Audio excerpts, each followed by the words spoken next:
The question hit Sarah Johnson like a bullet to her already shattered identity. Standing at the Family Feud podium in her carefully chosen navy blue cardigan, one that made her look like any other suburban mother, she felt the familiar panic that came whenever someone asked about her past. The studio lights felt too bright for a woman who had been living in the shadows for 10 years, always looking over her shoulder, always ready to run. "What did you lose?" Steve Harvey had asked. And those 4 words unlocked a vault of grief, so deep it threatened to expose everything she'd sacrificed to stay alive. Sarah's hands trembled as she gripped the podium, thinking about the family name she'd buried, the mother she couldn't call, the life she'd left behind when she chose to testify against the most dangerous crime family in Chicago. The silence stretched as she tried to find words for a loss that most people couldn't comprehend. It was Thursday afternoon at the Family Feud studios in Atlanta. The Johnson family had traveled from their small town in Kansas, hoping this game show might provide some normalcy for a woman who hadn't felt normal in a decade. Sarah's husband Mark and their 2 children, Emma and Tyler, stood behind her at the family podium, the only family she had left in the world. The game had started with Sarah's heart already racing. The Johnson family was competing against the Martinez family from California, and Steve was working his usual magic with the crowd. But Sarah couldn't relax because every camera angle, every audience member, every production assistant could potentially be someone from her past life, coming to finish what the Torino crime family had started. 10 years ago, Sarah had been Sarah Michelle Kowalski, accountant working for what she thought was a legitimate construction company in Chicago. She'd discovered that the company was actually a front for money laundering operations run by Vincent Torino, one of the most feared crime bosses in the Midwest. When she tried to quit, they threatened to kill her. Instead of running, Sarah had made the decision that would destroy her old life and create her new one. She contacted the FBI and agreed to testify against the Torino family in exchange for witness protection. Her testimony helped convict 17 members of the organization, including Vincent's son Michael, who received a life sentence. "My real name, my family, my life," Sarah whispered into the microphone. The words came out like a death certificate for the person she used to be. The studio fell completely silent as everyone processed the weight of what she'd just revealed. Steve's face immediately changed as he realized this wasn't about typical loss. This was about witness protection and the complete erasure of identity. The cameras captured every emotion crossing Sarah's face as she struggled with the isolation that had defined the last decade of her existence. "Tell me about that," Steve said carefully, stepping closer to Sarah. His voice carried the weight of someone who understood that some stories required extreme caution. The audience leaned forward, sensing they were about to hear something that would challenge their understanding of justice and sacrifice. 10 years ago, I witnessed organized crime," Sarah began, her voice barely audible. "I testified against a crime family to help the FBI put them in prison. The government gave me a new identity and relocated me to protect my life." She paused, looking at her children, who were hearing details of their mother's past for the first time. "But the cost was everything. I had to leave my entire family behind, my friends, my job, my name. Sarah Kowalski died so Sarah Johnson could live." The scope of her sacrifice was becoming clear to everyone in the studio. This wasn't just about changing addresses. This was about the complete annihilation of her former existence. The audience was trying to process the magnitude of what witness protection actually meant. "My children don't know their real grandparents," Sarah continued, tears flowing freely. "My mother thinks I'm dead. My sister doesn't know her niece and nephew exist. I've missed 10 years of family holidays, birthdays, funerals. I couldn't even attend my father's funeral," she added, her voice breaking completely. "He died thinking his daughter had abandoned the family. I watched the service online from a computer in a library 3 states away." The brutality of witness protection was hitting everyone in the studio like a physical blow. Steve's face showed the full impact of what he was hearing. A woman who had done the right thing and paid for it with the loss of everyone she loved. Steve Harvey made a decision that would define this moment forever. He looked directly at Sarah and asked the question that cut to the heart of her pain. "Do you regret testifying?" The question acknowledged the enormous personal cost of her decision to seek justice. Every single day, Sarah admitted without hesitation, "I saved lives by putting those criminals in prison, but I destroyed my own life in the process. Some days I wonder if letting them continue their crimes would have been easier than living like this. My children ask why they don't have grandparents like other kids," Sarah continued. "I tell them my family died in an accident. I've built our entire life on lies to protect a truth that only the FBI and I know." The moral complexity of living in witness protection was staggering. The cameras captured the moment when the audience realized they were witnessing something unprecedented. This wasn't just personal loss. This was about the hidden cost of seeking justice against organized crime. Sarah's sacrifice had protected society, but society had no idea what she'd given up. "What do your children know?" Steve asked gently. The question addressed one of the most painful aspects of Sarah's situation: raising children who couldn't know their mother's real identity or family history. "They know nothing," Sarah replied. "They think I'm an orphan who grew up in foster care. They think Sarah Johnson is my real name, that Kansas is my hometown, that their father is my first love." Each lie was another barrier between Sarah and her children. "Every family story I tell them is fiction," Sarah continued. "Every photo in our house is fake. I've created an entire mythology about their mother to hide the fact that their real grandmother is 90 miles away and doesn't know they exist." The psychological burden of maintaining false identity for 10 years was evident in Sarah's exhausted expression.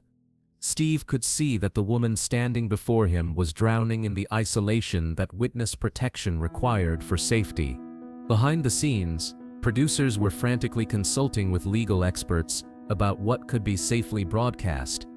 This had gone far beyond typical game show territory into federal witness protection, ongoing criminal cases, and potential safety concerns. But Steve Harvey recognized that some stories needed to be heard. "Sarah," Steve said, his voice carrying the weight of profound respect, "you're a hero. You risked everything to stop criminals from hurting innocent people. The fact that it cost you everything doesn't make you less heroic. It makes you more heroic." The audience began to respond with visible emotion. People throughout the studio were realizing that heroes weren't just soldiers and firefighters. Sometimes they were accountants who testified against murderers and spent the rest of their lives paying for that courage. "But I don't feel like a hero," Sarah protested. "I feel like a ghost. I exist, but I don't really live. My children will never know their heritage, their real family history. I've stolen that from them to save my own life." "You didn't steal anything," Steve replied firmly. "You made an impossible choice between your safety and your identity. No parent should have to choose between protecting their children and connecting them to their extended family." His words validated the impossibility of Sarah's situation. What happened next would become one of the most powerful moments in television history. Steve turned to address the cameras directly, speaking to America about heroes they would never meet. "Ladies and gentlemen, this woman sacrificed everything to help law enforcement stop organized crime. She gave up her family, her identity, her past, and her future to make sure criminals went to prison instead of hurting more innocent people," Steve continued. "We're all safer because of people like Sarah, but we never know who they are because they can't tell us." His words elevated Sarah's personal tragedy into a recognition of hidden heroism. Behind the scenes, federal marshals who managed witness protection cases were watching the broadcast with concern and admiration. This was the first time someone in the program had spoken so openly about the emotional cost of witness protection, and it could lead to important policy discussions. The conversation continued with Steve helping Sarah understand that her sacrifice, while devastating, had meaning and value that extended far beyond her personal loss. He encouraged her to find ways to honor her decision without destroying herself with regret. "Those 17 criminals you helped convict can't hurt families anymore," Steve said. Every family they would have destroyed is still intact because you found the courage to speak up. Your children may not know their grandparents, but other children still have their parents because of you. Sarah's face began to change as she considered Steve's words. The isolation didn't disappear, but it was joined by something else, recognition that her sacrifice had protected innocent people. The audience witnessed a woman beginning to see her loss as meaningful rather than just tragic. "I dream about my old life," Sarah revealed. "Sometimes I dream about calling my mother and telling her where I am.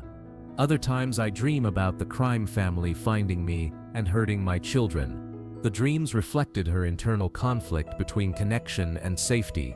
Steve's response was both gentle and practical. "Your children are safe because you chose their future over your past. Your mother would understand that choice if she knew about it. You protected everyone you love by giving up everything you loved." The episode would later become a catalyst for discussions about reforming witness protection programs to maintain family connections while preserving safety. Sarah's story highlighted the need for better emotional support for protected witnesses and their families. 6 months after the taping, Sarah had begun working with federal authorities to develop better support systems for families in witness protection. Her experience helped create new protocols for maintaining limited family contact while preserving security. Sarah's relationship with her children improved as she learned to be more emotionally present while still maintaining operational security.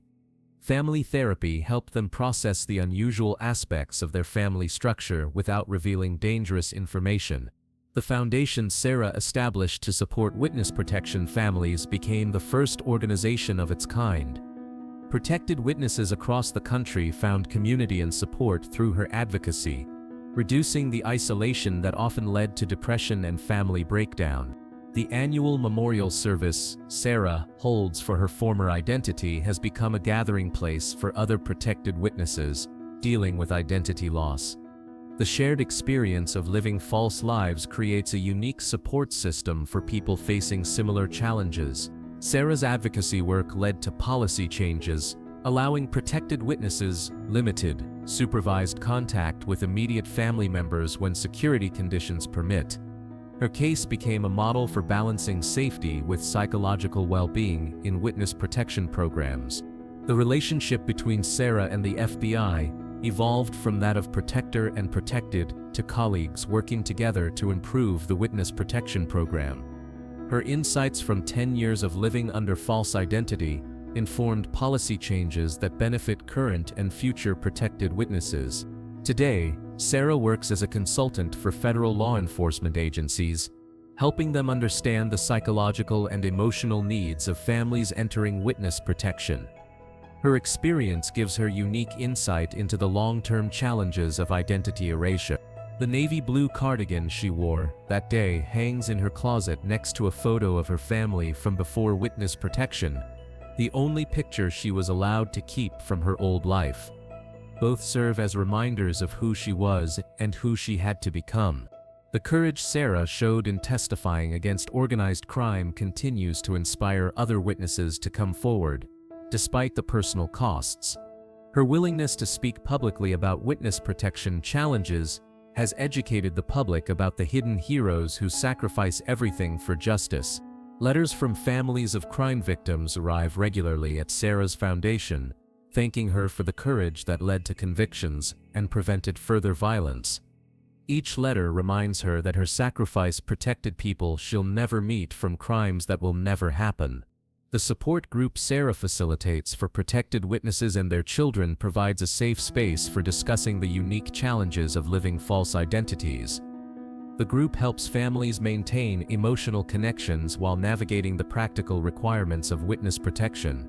The documentary about Sarah's story became required viewing in law enforcement academies, helping future agents understand the human cost of witness protection and the importance of providing comprehensive support for protected families. Her advocacy changed how the system treats the psychological needs of witnesses. Because some heroes wear disguises not by choice, but by necessity, and some sacrifices are so complete, they erase the very person who made them. Sarah Johnson gave up Sarah Kowalski to protect innocent people from dangerous criminals, proving that sometimes loving your community means leaving your family forever. The miracle that happened on that Thursday afternoon in Atlanta reminds us that justice sometimes requires ordinary people to make extraordinary sacrifices that nobody will ever fully understand. Sarah's courage to testify changed her life forever, but it also saved lives that will never know her name. Her story continues to educate people about the hidden costs of fighting organized crime and the courage required to seek justice when the personal price is everything you hold dear. The woman who lost her identity became a voice for all the unnamed heroes living in the shadows of witness protection. The Witness Protection Program reforms inspired by Sarah's advocacy now help thousands of protected witnesses maintain some connection to their former lives while staying safe. Her willingness to speak about the emotional costs of the program created systemic changes that support other families facing similar sacrifices. The organization Sarah founded operates in 25 states, providing counseling, legal advocacy, and community support for families in various forms of protective custody. Each family helped represents proof that Sarah's loss became the foundation for others' healing and connection.